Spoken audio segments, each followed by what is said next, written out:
20 years of trying, 20 years of frustration. Dale Earnhardt will come to the caution flag to win the Daytona 500. Finally. Third-generation star Dale Earnhardt Jr. brings him to the flag. Checkered flag waving. It's over. It's Earnhardt. He's going to do it. He's going to win the race and the NASCAR Sprint Cup Championship. California's Kevin Harvick does it. You are the 2014 Sprint Cup champion. The 24-year-old from Dawsonville, Georgia, is about to join his father, Dawsonville, in elite company. Chase Elliott is a NASCAR Cup Series champion. Ah! Ring that sign, boys! Yes! And the 1991 winner of the Daytona 500 is Ernie Irvan, the Morgan McClure Chevrolet.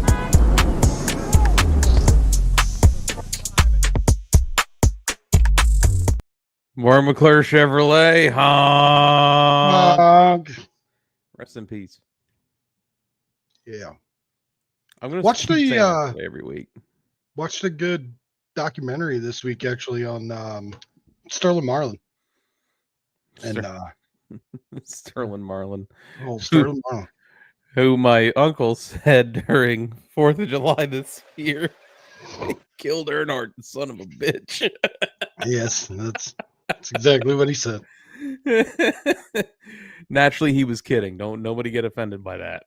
He was just kidding. This Phil's fucking joking over there. Dying, dude. Oh, what's going on, chat? Tristan's in here. Hello. This thing on? Not gonna lie, you just get this part of the video. I'm assuming that was the intro, the 5-minute intro. Tate's here. Honk. What up, Tate?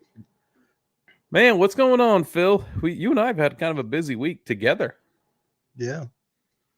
We were on rows 1 through 10 Wednesday night. Was it Wednesday night? Thursday night? No, it was Wednesday night. I don't remember what night it was.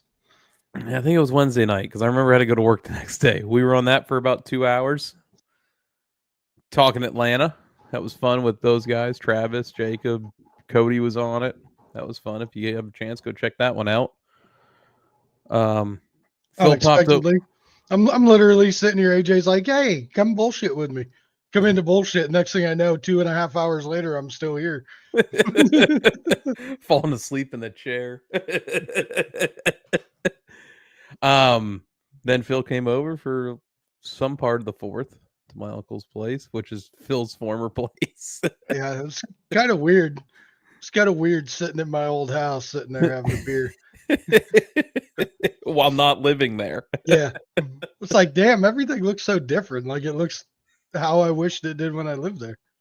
Everybody did come back with their digits, Tristan. I'm good. There's Ryan. Ryan was there too. Warren McClure Chevrolet. Honk. I would do that all show. There's my buddy Brent Holmes. What's going on, Brent? We got a lot of people in here right now. This is awesome. So what's going on, man? You did some fishing? Did a little kayaking. Let's bring that back up and let's talk about your kid's kayak story. So Brent was the one that we were kayaking with, Brent and his brother, and Ryan decided he wanted to race and wasn't paying attention and was behind and he thought he could catch up. Well, he caught up real quick to the pylon and flipped himself over. There's a crab that's no longer with us. Yeah, there's a crab no longer with us, but leave me alone. There's where we live, there's oysters, there's barnacles, there's all sorts of stuff. So like I was just worried about him getting cut. He redeemed himself last night. Did he? Yeah, he went with us and we chased the rain again. He kept up this time and kept everything on the surface. Yep, he was good. Ryan thought he was going for a gold medal. Yakking baby, bro came up looking like Davy Jones. I give him a 9.5 on the dismount. He then made you carry the kayak up the hill alone. He helped, but it was full of water and I had to get it up to dry land to flip it over. And You boys got some strength in them still a little bit. So Phil had a fun fourth. Yeah, it's a good time. Everybody did keep their digits, as far as we're aware. I have come to the realization that on the 4th of July, it pays more to not even buy your own fireworks, but just plop a chair in your backyard and watch all your neighbors throw all their money up in the air. Yeah, I mean, when we were sitting at your uncle's house, we sat there. They were coming from all directions. Dude, they were having a huge block party behind him. That's every weekend. Every time we're ever over there, that is always going on over there. Tristan says, speaking of the Olympics, I had this conversation at softball Thursday. Countries that bring less than 12 athletes shouldn't be allowed to compete, but they're good in those sports, Tristan. They might only have 12 athletes, but they're really good in that sport. Jamaica's bobsled team. Cool Runnings, man. What a great movie that was. Yeah. What a great movie. We had a bunch of racing stuff going on this week, naturally. We got the Chicago street race today. Have you seen the highlights from that dirt race in Sonoya where the car went over the fence and hit 3 spectators? Yes, and I heard all 3 are going to be okay. Yeah, but I saw a different angle of it on the way home a little bit ago. Mm-hmm. I was like, ooh, that's why they tell you stay away from the fence. But the dude wasn't even near the fence. The nose of the dirt car came in so far it hit him. Isn't that wild? I mean, that's wild to think about, just in the fact of how many times at races down here have we been up along the fence just watching, and you don't even think about it happening. Mm-mm. But that's why they're always warning you, stay away from the fence, stay away from the fence. Yeah. I mean, like you said, though, they stayed away from the fence. They weren't really that. I mean, they were close to it, but they weren't up on it. They're probably lucky they weren't up on it, to be honest with you. That just means that some of these tracks need to update some of their safety stuff and work on their fencing, because anything is possible. And if your cable system works the way it should have worked, that car wouldn't have gone that far. 100%. 100%. Hashtag little bitch ass overboard. Whole bitch ass overboard. That's Brent's brother, Nate. He was the other one with us. That's who Ryan was racing with. What's going on, Ryan? They got their money's worth out of that ticket, that's for sure. They didn't realize the race was going to be in 3D that day. It was like an IMAX movie. What's going on? Our one Austin-centric fan that joins us every week. Austin-centric, sneaky good at road courses. SVG of the field. I'm taking the field. I'm taking the field. On this one, I'm taking the field. If you're giving me 35 other drivers to take, or what is it, 40 or 39 other drivers to take, I'll take the 39 other drivers. Minus Corey Heim. What's up with that? Minus Corey Heim. Chris Wright couldn't be a problem yesterday because he didn't qualify. Tristan, I don't think that's too far off base. SVG might get dumped. If it's anything like the Xfinity races, there is zero awareness of how big these cars are on that small track. And they're going into turns side by side that I have no idea. Into one yesterday, I mean, we saw how narrow it got there.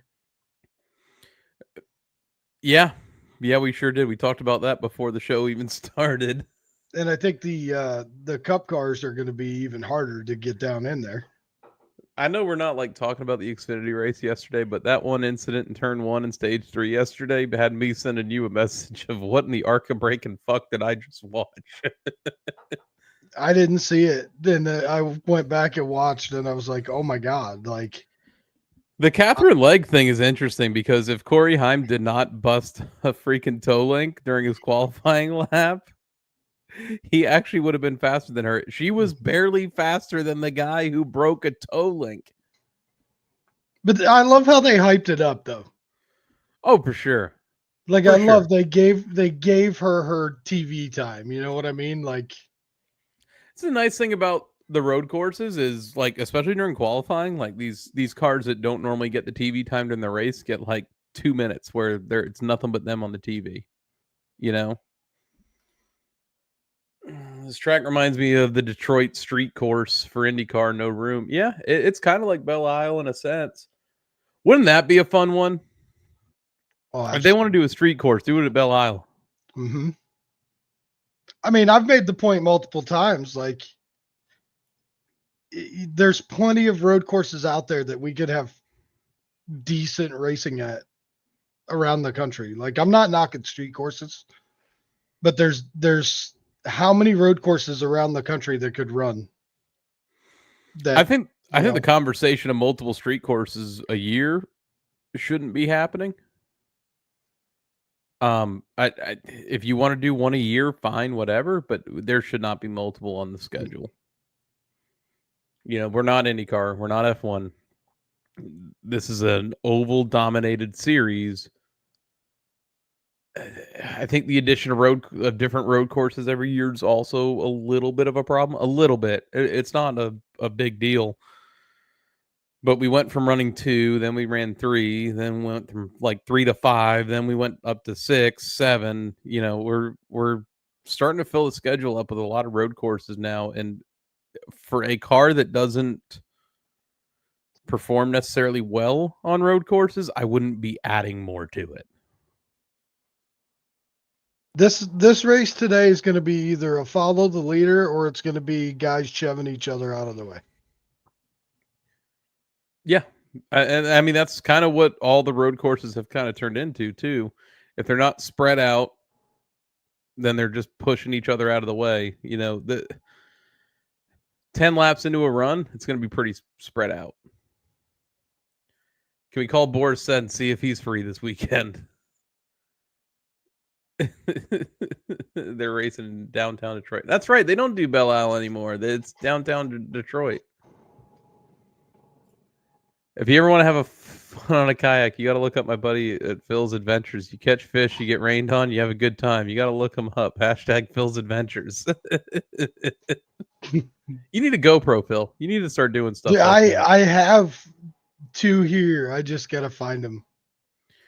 There's talks of Philly or San Diego street course. Yeah, I heard that news this week, and what I was talking about earlier, how they're talking about doing multiple, was I heard that they were trying to do San Diego and Chicago or San Diego and Philly, and I'm like, no, we don't need 2 in the same season. Yes, Tristan, we do have sequential shifters. Still My cousin's from stepping on it. My cousin's boyfriend, we went to dinner last night. My cousin's boyfriend said, you know, I think the what they did with the gears is great, you know, having 5 gears. And I said, it'd be great if they'd actually get the gearing right. There's no reason these cars need to be downshifting at Martinsville. You know what I mean? Like if they did the gearing right, like it'd be awesome. But that 5th gear, I think it bothers me a little bit. 5th gear should only be there for tracks like Daytona, Talladega. Some of the road courses with longer straightaways. I mean, I see it, but yeah, it's just one thing they haven't really honed in on yet.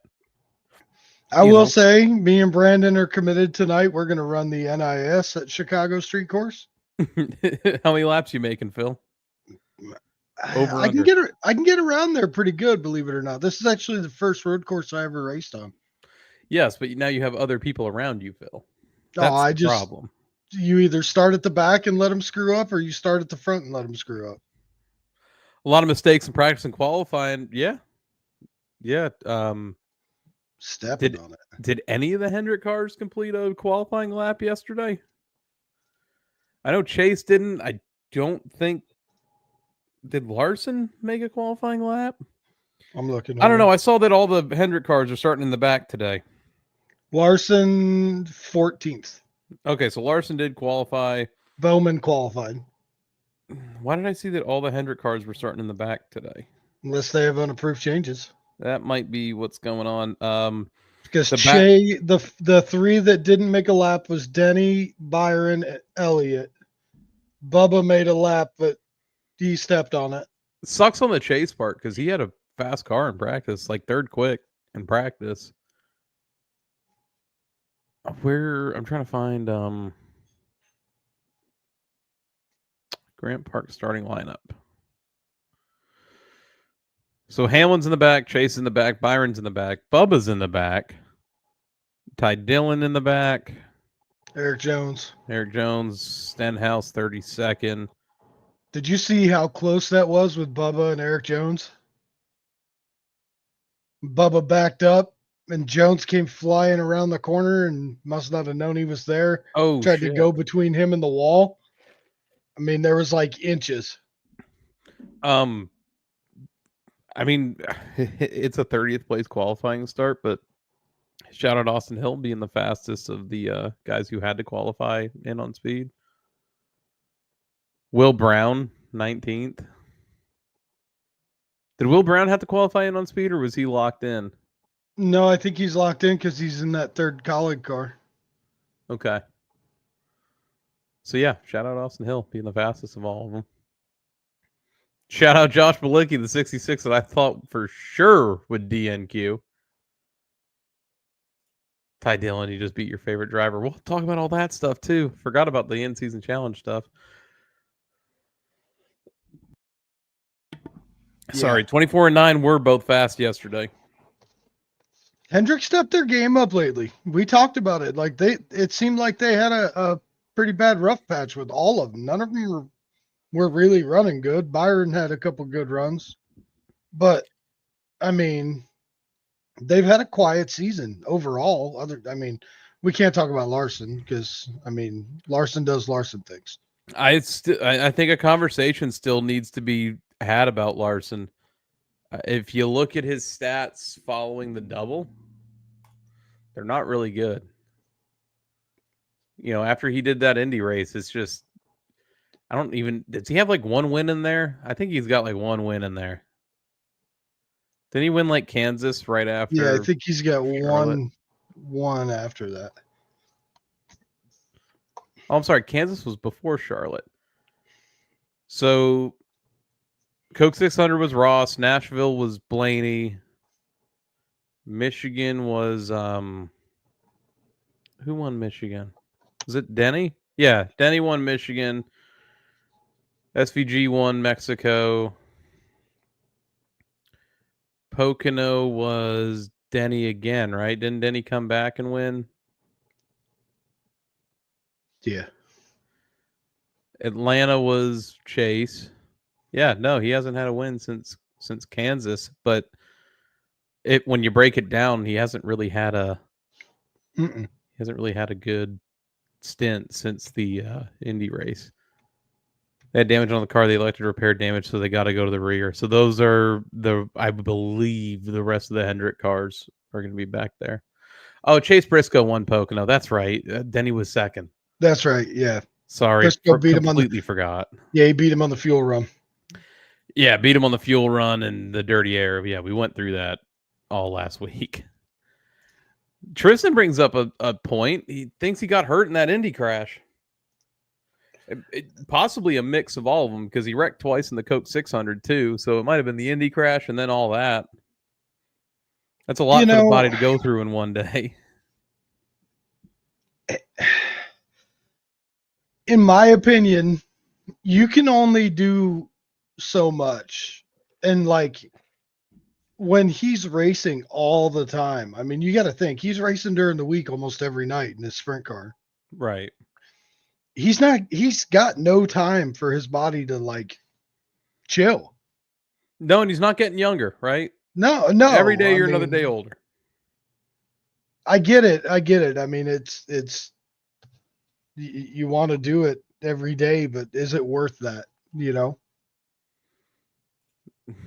Tristan's third favorite driver is Chase Briscoe. I don't have enough to have like a third, a fourth, a fifth, a sixth favorite driver. I've got one main and then a bunch of guys I really like. Chase Briscoe going to Turkey to get hair plugs. Do you know that? I found that out this week. He had a bad crash in a sprint car. Yeah, didn't he have that flip a couple days later in the sprint car? Yep. Bet he's on some good drugs. Oh man, car 37 car history before we get too far into this. A lot of non-driving fucks in this list. And NASCAR Cup Series competition, 37 cars started 591 races and has 1 win, 2 poles, 18 top 5s, 83 top 10s, and 214 DNFs. Wow. Very close to being half the races that car started, not finishing. John Andretti drove the 37 in 54 races from 95 to 96, and Andretti drove the 37 Kmart Little Caesars Ford for Michael Cranifus. Toward the end of the 96 season, Andretti left the 37 to drive the 98 RCA Ford for Cale Yarborough. Jeremy Mayfield was driving the 98 at the time and basically swapped rides with Andretti. Mayfield drove the 37 for Cranifus for 39 races from 96 to 97. From 2002 to 2003, Derek Cope drove the 37 and 20 starts as an owner-driver. Front Row Motorsports began running part-time in 2004 as Means Jenkins Motorsports under a partnership with Jimmy Means and restaurant entrepreneur Bob Jenkins, with Jenkins becoming the full team owner in 2005. Front Row fielded the 37 as a part-time car along with its full-time 34 and 38. Drivers included Tony Raines with 29 starts, Kevin LePage with 22 starts, David Gilliland 19 starts, Travis Kloppel 6 starts, Scott Speed 3 starts, Josh Wise 3 starts, and Bill Elliott 3 starts.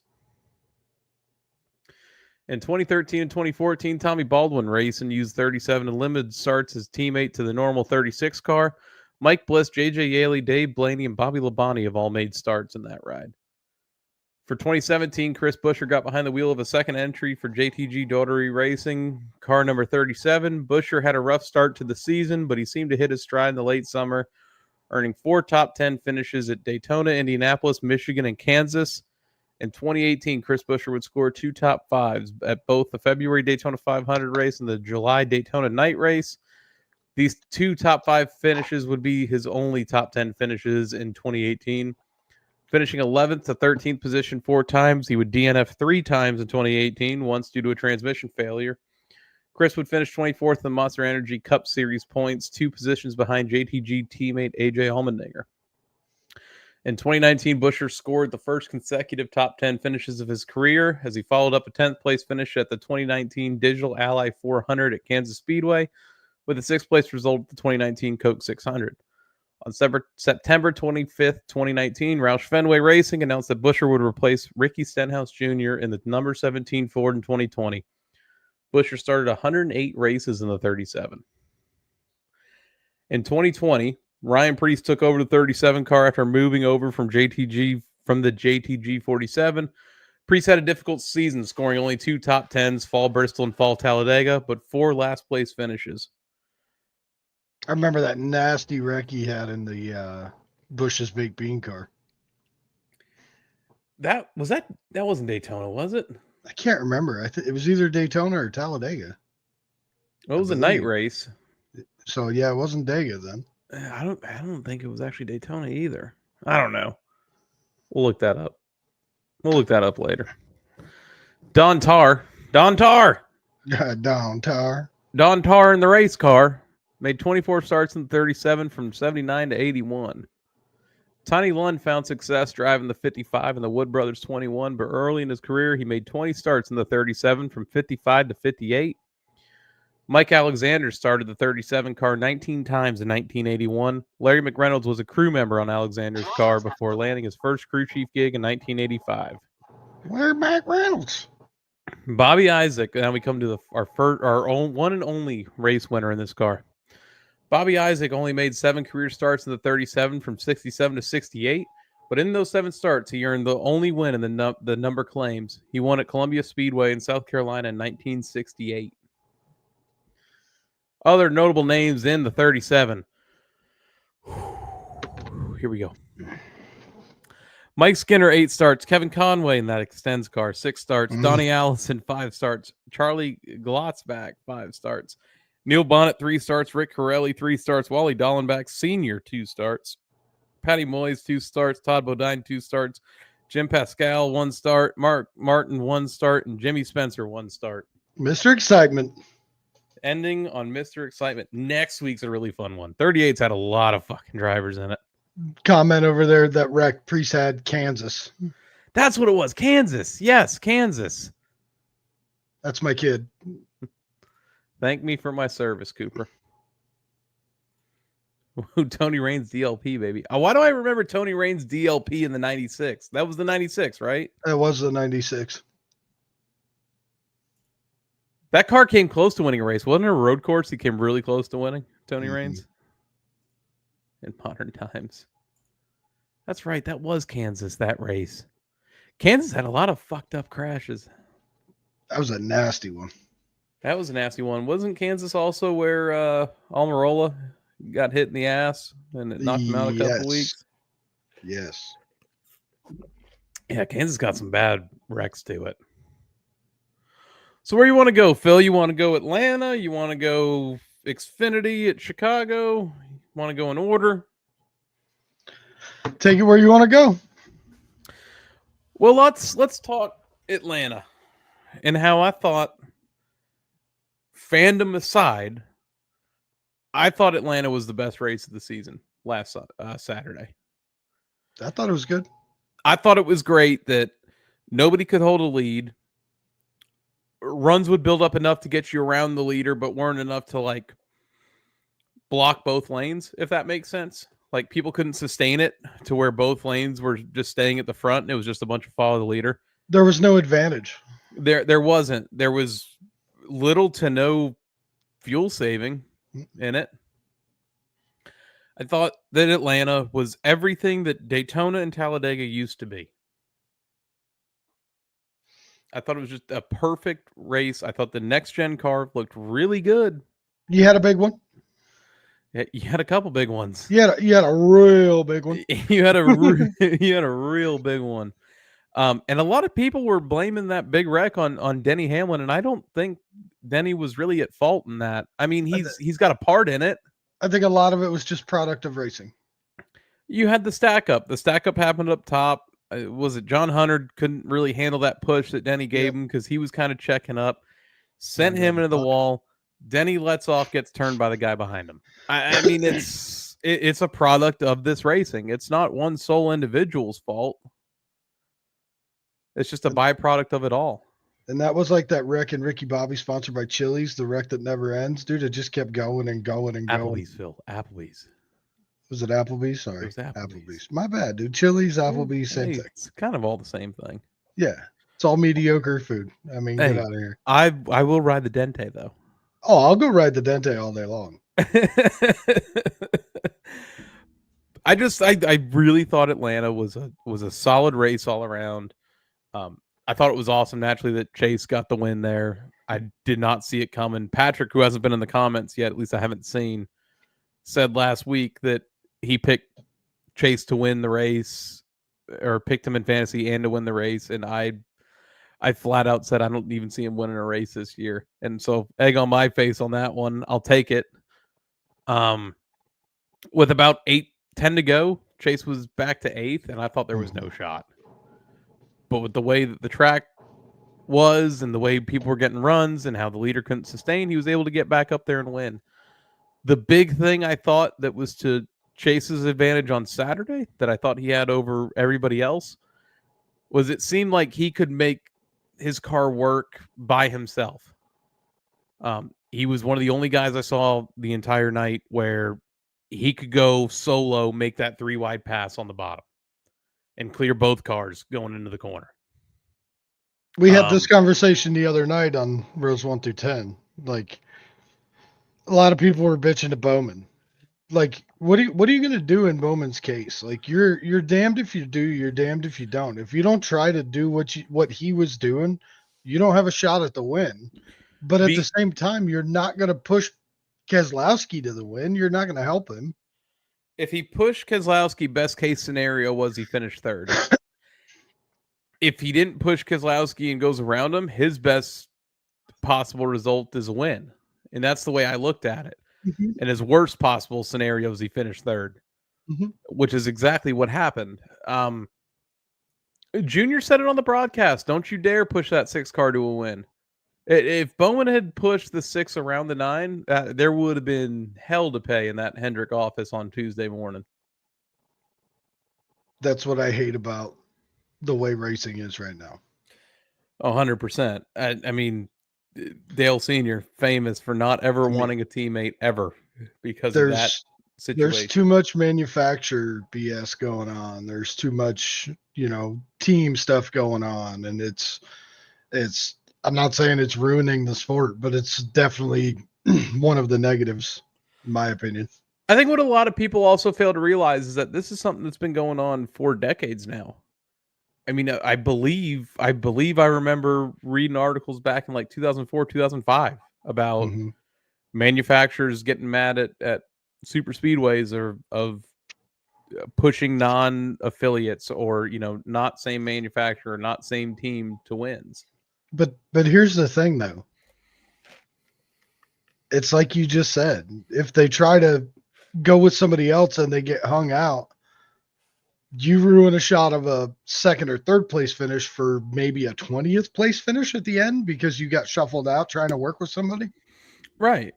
It's racing. It's not, you can't play that out. It's, Flip side to the story, I thought Chris Buescher was too loyal to Brad Keselowski there at the end of that race. I feel like if he doesn't stay committed to Brad, he's got a better chance to at least finish top 5, maybe top 2, maybe win the race. If he doesn't stay as loyal as he was to Brad the whole time. Yeah. Just solid racing. I know like 20 something cars finished the race. It was just, I thought Atlanta was everything is advertised. Everything that super speedway racing should be right now, but it's not. Oh, I'm going to go little hot takey here. Little hot take for you. I think winning in Atlanta is a greater accomplishment right now than winning the Daytona 500. It's harder to do. I think when you go to Atlanta, you have less of a chance to get that back half of the field win. That 20th in points on back winning. The Harrison Burtons aren't winning Atlanta. Oh, I mean, you look at the finish. I mean, Ty Dillon 8th, Zane Smith 7th, Cody Ware 13th, BJ McLeod 16th. I mean, you had pretty much, other than David Starr, who he got in a wreck and he's back there, but most of the guys that would be in the rear finished in the top 16 spots. That's huge for those small teams. That's huge for those small teams. Less cars in the field at the end. But are you seeing a BJ McLeod make those moves at the end that Brad, Bowman, and Chase were making? Do you see Cody Ware making those moves? Like ask Denny Hamlin if you see BJ McLeod making moves. Denny has no problem pushing BJ McLeod at all. But I'm just saying, like, Atlanta is more of the who's who in racing winning. In Daytona, you can throw a dart at a dartboard with all the driver names on it, and whoever you hit on has a really good shot at winning that race. Atlanta it's a driver, like you still have to put the driver in the place.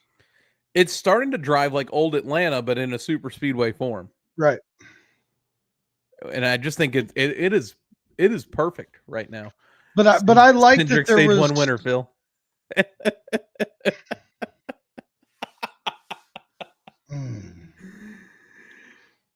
We'll see. I'll eat the egg next week.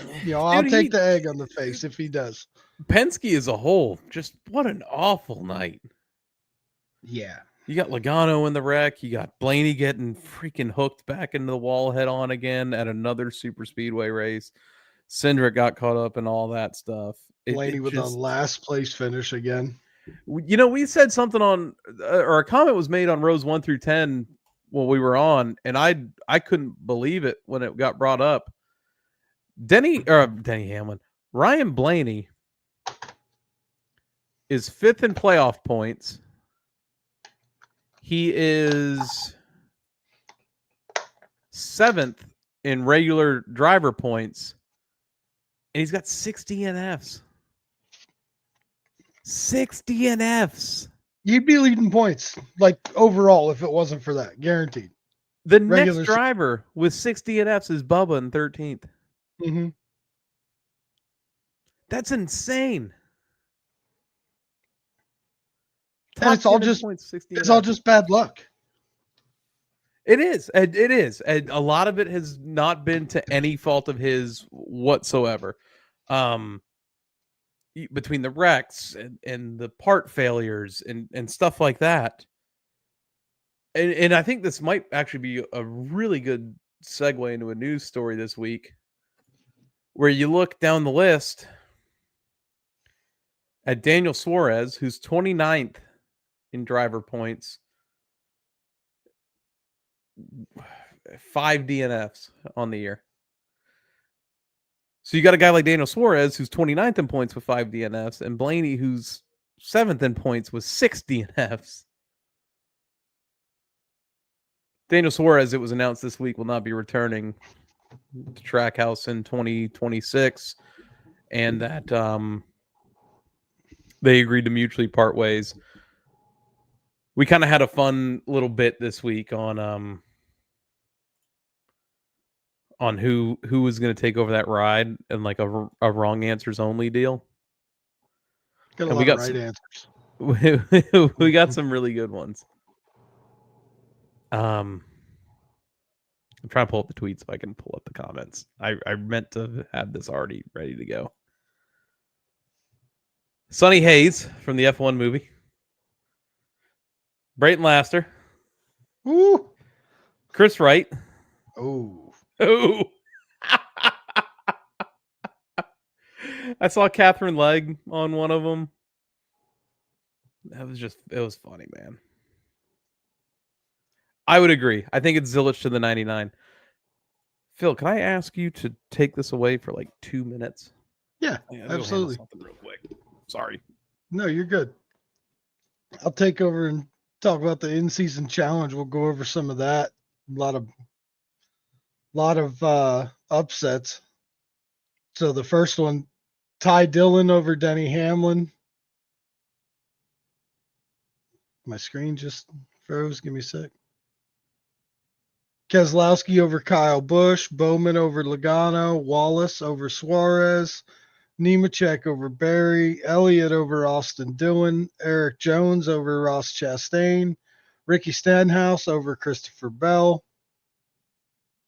Noah Gragson over Briscoe, Preece over Byron, Hocevar over Blaney, Reddick over Larson, Allmendinger over McDowell, Gibbs over Haley, Smith over Cindric, and Busher over Gilliland. Lot of upsets there. So this week we've got Ty Dillon versus Keselowski, Bowman versus Wallace, Nemechek versus Elliott, Jones versus Stenhouse, Smith versus Busher, Allmendinger versus Gibbs, Hocevar versus Reddick, and Gragson versus Preece.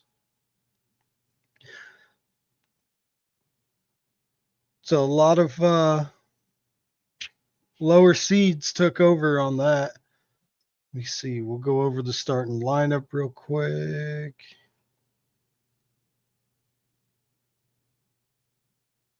SVG got the pole with McDowell second, Hocevar third, Reddick fourth, Chase Briscoe fifth, Kyle Busch sixth, Preece in seventh, Busher in eighth, Gibbs in ninth, Austin Dillon 10th, Alex Bowman 11th, Logano, Christopher Bell, Larson, Keselowski, Dinger, Blaney, Suarez, Will Brown 19th, Todd Gilliland rounds out top 20, Herbst, Chastain, Custer, Gregson, Nemechek, Zane Smith, Cindric, Stage 1 winner, Cindric from 27th? Or no, yeah, right? 27th, you're out of your mind. You're out of your mind. Ain't happening. Unless he stays out at the end and everybody pits. Justin Haley, Josh Berry, Austin Hill, Josh Bilicki, Stenhouse, Catherine Legg, Eric Jones, Cody Ware, Ty Dillon, Bubba Wallace, William Byron, Chase Elliott, and Denny Hamlin rounded out the field, and Corey Heim, DNQ.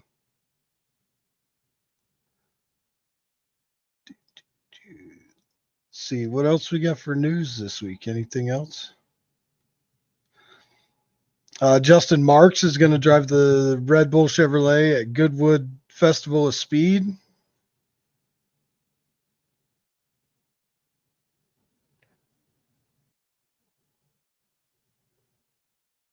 That's about it for that.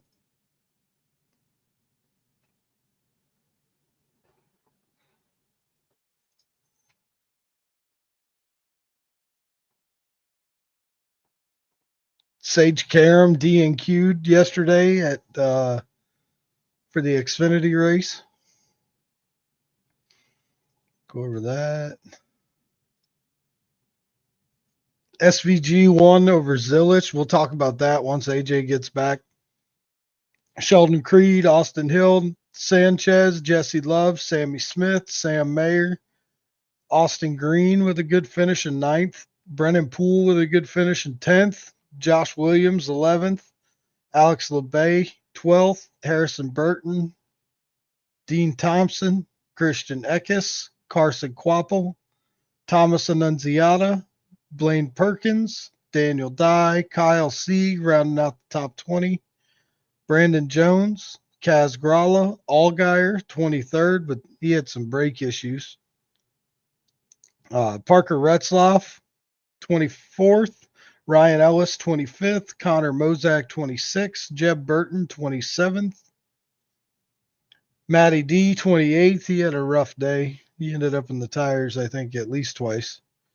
Preston Pardis, Brad Perez, Jeremy Clements, Jack Perkins. Jack Perkins absolutely backed it in the fence. I'm not sure if Sammy Smith tagged him and sent him there or not, but he KO'd the back of that thing. Andre Castro, he arc or break the hell out of one. We'll talk about that after. Taylor Gray,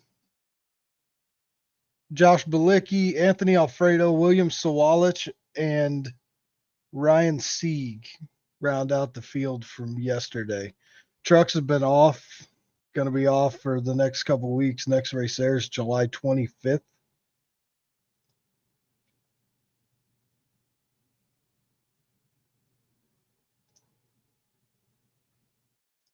Go over fantasy standings real quick.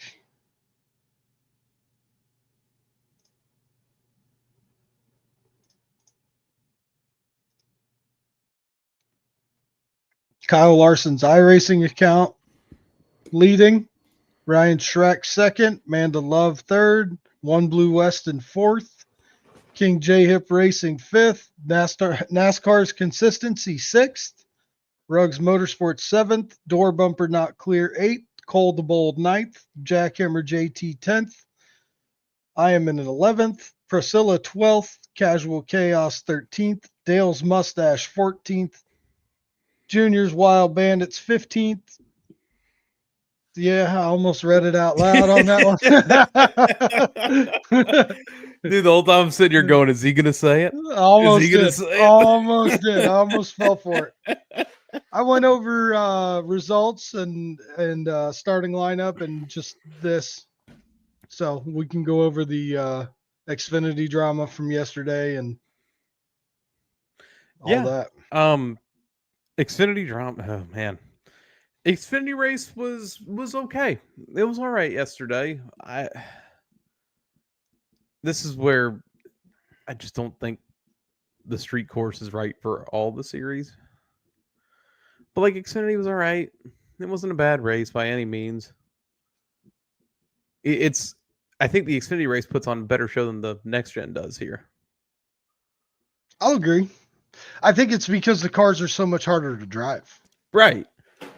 Right. The wheel hop. You still get that wheel hop aspect where I don't think you get that as much with the Cup car. Instead of wheel hop, you just get locking the brakes up and going straight now with the Cup car. Right.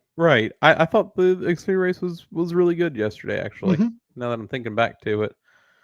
But Connor Zilisch had an issue in practice. Had to start dead last.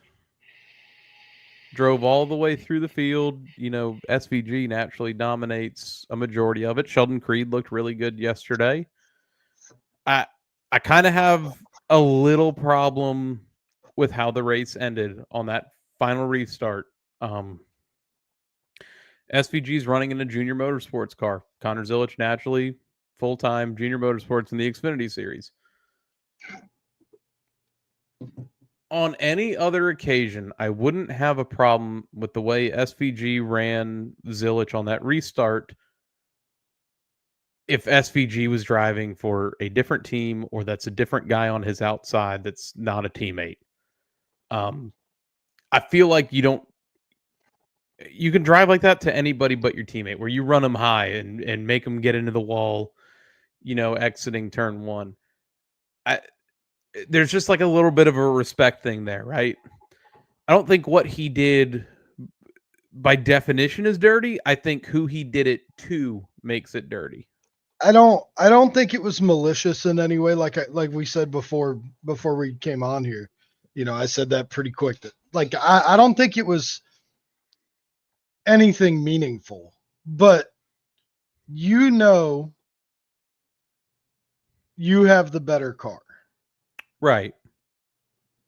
The problem I had with it was the door shot before they got to the corner. It was kind of already saying like, hey, I'm going to run the shit out of you here. Right.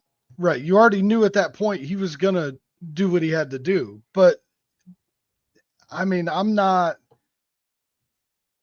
as a racer, I get why he did it, because that's your shot to win. And what's he there to do? Right. He's there to win. He's there to win trophies, and you do it any way you can. I just think. But as a fan, I don't see it that way. As a fan, I see it the way you see it, and it's kind of, was it necessary? If you're that good, pass him. It's funny that we're going back to the whole teammate conversation after we just talked about Atlanta and how we hate how that is. Right. When you come to a more technical track like this, I just think it's wrong to run a teammate like that. You know what I mean? Especially, and I understand the point of, he's there for a trophy. It doesn't matter what series it's in. As long as there's a trophy to win and a race to finish first in, you go for it. It doesn't matter if you're competing for points in it or not. I just think that this is the wrong way that you run somebody who's in your own organization. You know what I mean? If that was Sheldon Creed or Sam Mayer or Austin Hill on the outside of SVG, run them however you got to. I remember a certain teammate running his teammate the same way a couple years ago. And you thought that was okay. Fuck Sheldon Creed.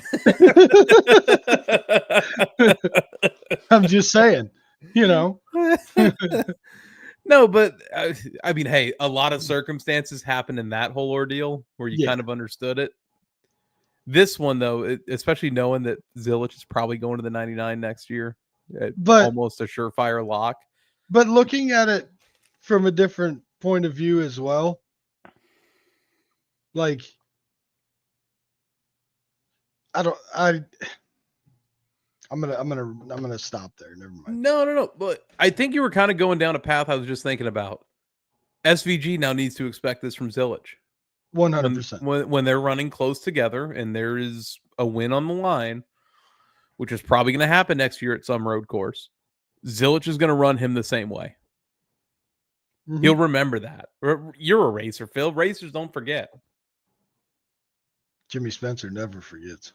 Jimmy Spencer never forgets.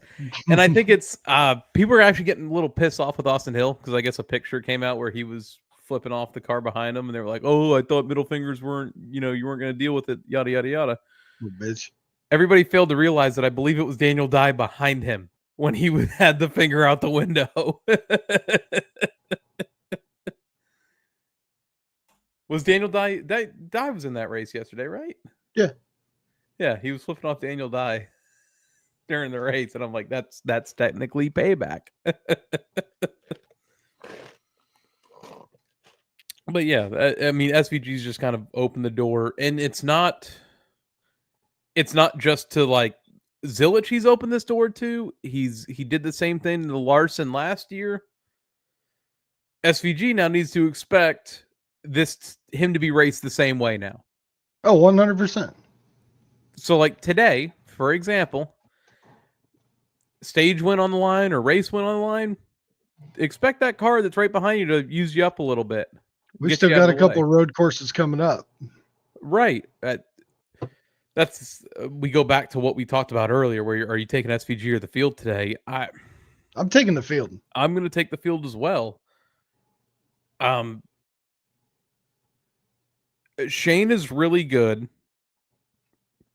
at finding the little tricks at the tracks the series has never been to before. And I'm talking about the Cup side. Xfinity side's a different animal. He's got so much more road course skill than anybody there. I think now that the Cup Series has been to these road courses a couple times, the Chicago street course and stuff like that, they now have the advantage over SVG. And you've seen that at multiple road courses throughout this season. Mm-hmm. You know, Circuit of the Americas SVG was good, but he fell back late. I think he had an issue or something, but even then, like when he started having the issue, he was like 4th or 5th when that happened. Yeah, he was consistent, like top 10. I know that. Didn't we go to another road course in there that I'm forgetting? Mexico. Oh no, Mexico was the second one. He won Mexico. It's the first time anybody's ever been there. You know, he's very good at finding those little tips and tricks. I think he's in contention today for a win. I don't think he wins today. I think next weekend at Sonoma, you're going to see that difference in knowledge of the car to where I don't think he's going to win next weekend. I don't think he's going to win. I think he'll be in contention again, though. I think you go to Watkins Glen. I don't see him in winning there.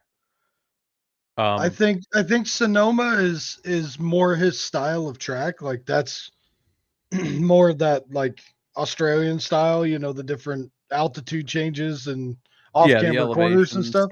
Yeah. I think a lot of that might play into his favor with him picking it up pretty quick there. I think he's really going to struggle at the Roval because that's not your typical road course, man. It's just that's where it really benefits the guys who've run these cars for years comes in. You know, because it's not just lefts and rights. Now you're going up on the banking. You have to know where to put your car. You have to know where to let off at as you're entering these corners with a high rated speed. You know, Trackhouse made a good call, man. Trackhouse made a good call in putting Shane Van Gisbergen in a chartered ride full time in the season, knowing he's probably good for 1, maybe 2 road course wins a year. And it's an automatic lock into the playoffs, and it gives you that monetary value come season end if he makes the playoffs. Yep. It was 100% a great call. I didn't think we'd see him struggle this bad. He's been getting better. He's been getting a little better as the season goes on. The start of the season was kind of brutal for him. But I mean, the start of the season was brutal for that whole team. I mean, Ross was struggling too, and now look at him. Right. I think as the season's gone on, you know, he's picked up. It's instead of top 25s or top 30s, it's now becoming top 20s and top 15s. Like he's picking up a little bit, but I don't know. I there's a lot of hype around him, and granted, you know, he's really good at road course. I find it hard to keep putting all my eggs in that basket. You know what I mean? I think you're gonna have, you know, like looking at the starting lineup, he's a half second quicker in qualifying than everybody. But then you go to his lap averages from yesterday, and he's like 18th. Right.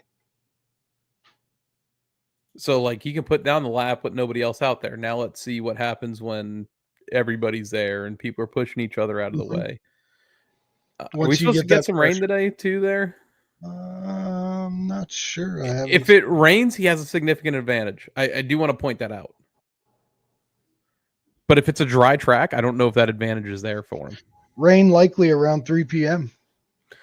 So we're probably going to start in a wet weather condition with a chance to go an extended period of time into this race in a wet weather environment.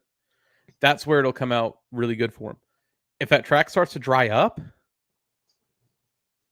we need to take out the competition caution that they're going to put in there, and I want to see how strategy plays out to get tires swapped. I know we tried it before with no stage cautions at road courses, and it didn't work out necessarily great. I just hate knowing that whoever flips the stage is who's going to be there at the end, and it's probably one of their races to win.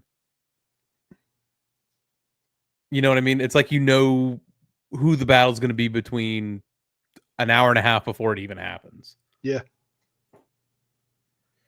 But I think looking at the starting lineup though, you've got some pretty big surprises up in, I mean, I'm not saying like surprises like field wise, but guys who may surprise you that'll, be up front when this thing's ready for contention. Hocevar, McDowell, Priest, Ty Gibbs is up there. I mean, Will Brown. I think Will Brown might do some things today. We'll see in that other Colin car. Yeah. I'm sorry. I'm going through my fantasy lineup right now. You're good. I just set mine while you were away. I can set mine.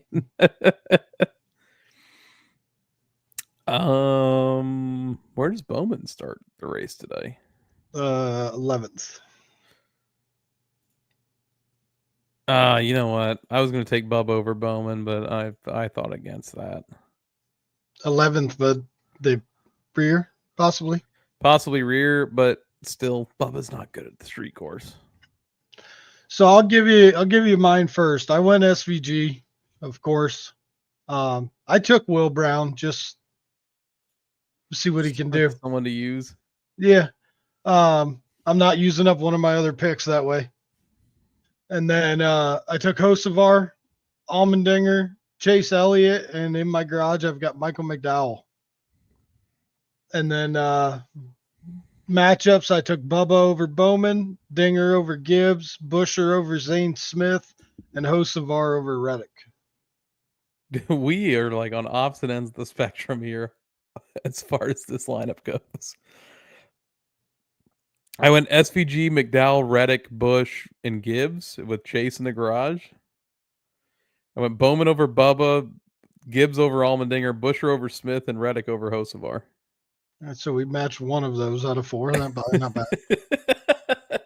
And I heard you go over the fantasy standings naturally, as you almost said Victor's deal. For your Victor. Let's talk about the in-season challenge stuff, man. Let's hey, one shout out while we're talking about fantasy. What's that? Brandon had a hell of a week. Brandon did have a hell of a week last week. Yeah, he had a hell of a week. I got 6 right on my bracket last week, but like major upsets. Ty Dillon over Denny Hamlin. You had the post-race interview. You had Bowman over Logano, which on a normal occurrence, it probably doesn't happen.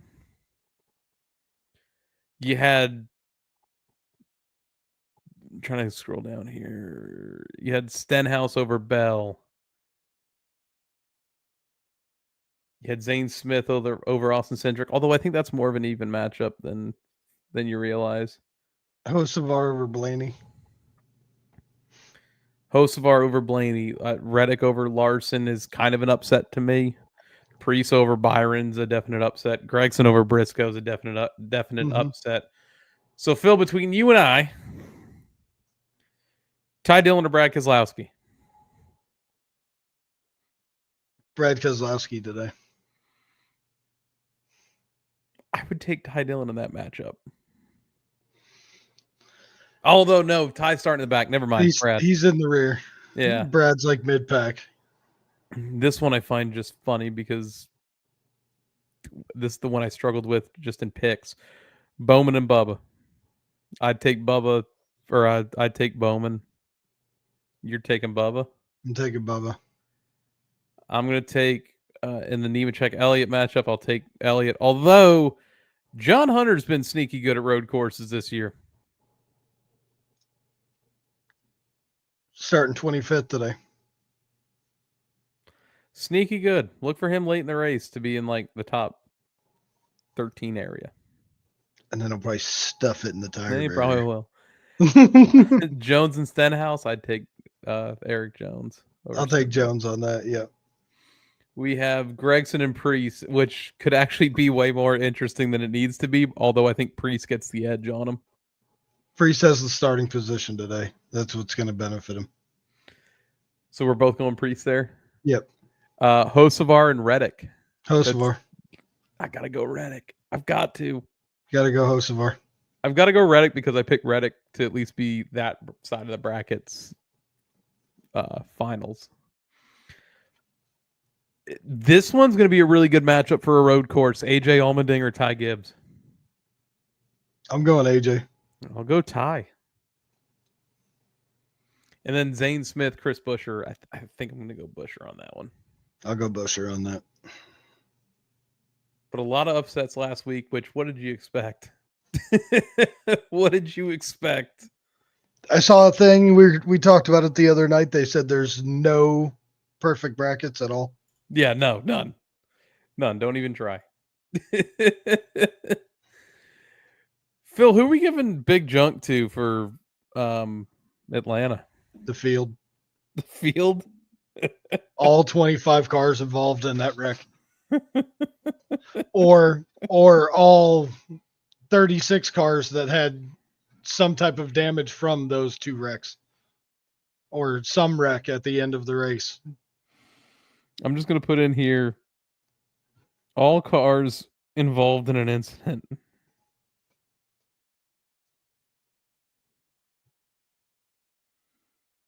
Atlanta. It's hard to dedicate who gets it out of all that junk. I don't know. Logano's car was pretty big fucking junk. Bouncing all the way down the pits. Yeah, I can't believe he drove it back. That was pretty badass. He drove it back. Anything else we haven't hit on yet, Phil? No, I think we're sitting pretty. We went over news. We did all that. Morgan McClure Chevrolet honk. We did that. Trackhouse Racing, Red Bull, and Chevrolet combining for Goodwood Festival Speed Run. I touched on that a little bit. I didn't really go into detail. Justin Marsh is going to be driving it. Yeah.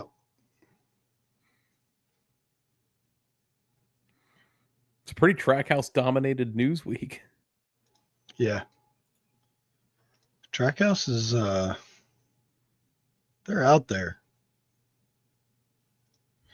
I like how when you look at Sunday Chicago Notebook, it shows Ty Dillon as the photo. Where do you see that at? Oh, it's right there. He likes his chances in the second round of the in-season challenge. Not with that starting position. No. Well, Phil, I think that's going to do it for us today. That'll wrap her up. That'll wrap her up, man. Clean Air, episode 37. Want to say, if you're still tuning in to us, give us a subscription, a like, a follow, a share. Help us grow the channel. Tell your friends about it. Feel like we do some fun stuff around here. Hashtag little bitch ass overboard. Hashtag little bitch ass overboard. I'm trying to find. There it is. Hashtag little bitch ass overboard. Thanks for everybody who came out in the chat and all that. Thank you guys for tuning in. Yeah, thanks everybody. That's going to do it, man. I think we hand it over to Victor to get us on out of here. Yeah, I think same time next week. Same time next week. No, actually. Maybe. Bless you. Thank you. Maybe not same time next week. Might be a little bit later. Okay. Ryan's still here. A little bitch ass overboard. I'll be in Miami Saturday. Oh yeah, you got your concert. That's However, right. I'll be home Sunday. I just don't know when on Sunday I'll be home. So Okay. if I plan it out right, I'll be home before the race starts in Sonoma, and we can do it then. Might be a little bit later. If not, maybe we can do another post-race show. Mm-hmm. But it'll be Sunday at some point. Sunday And Saturday. It's 9th Annual Dallas Mower Expo. Be there. Take it away, Victor.